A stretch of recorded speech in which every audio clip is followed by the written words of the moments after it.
தேவி மனோன்மணியாள்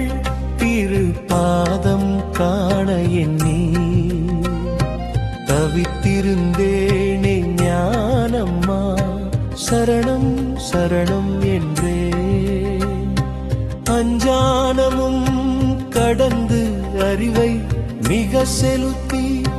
மெய்ஞானம் கண்டு கொண்டால் ஞானம்மா விலையில்லா ரத்தினமடி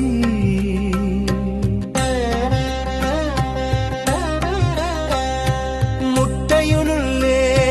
முழு குஞ்சு இருப்பது போல் சட்டையா தேகத்துள்ளே ஞானம்மா தானுயிர் நிற்பதடி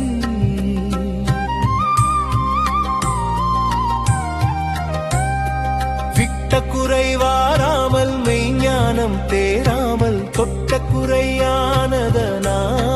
ஞானம்மா தோன்றுமை ஞானமடி தம்மூலம் அறியாமல் சரக்கை தெரியாமல் சம்ஹாரம் மெய் என்று ஞானம்மா சாகாரத்திலே உழல்வா இஷ்டர்க்கு உபதேசம் என்னாலும் சொல்லிடலாம் துஷ்டர்க்கு உபதேசம் ஞானம்மா சொன்னால் வருமோசம்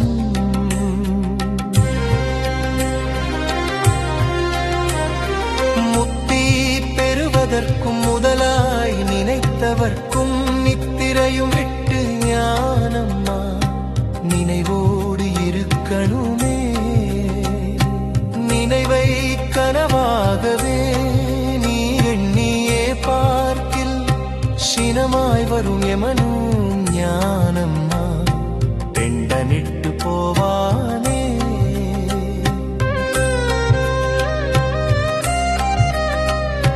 யோக விளக்குளியால் உண்மை தெரியாமல் மோகமெனும் குழியில் ஞானம்மா மூழ்கியே போவார்கள் சாத்திரம் கற்றறியாத சாமியார் தானாகி ஆஸ்தி தேட நினைத்து ஞான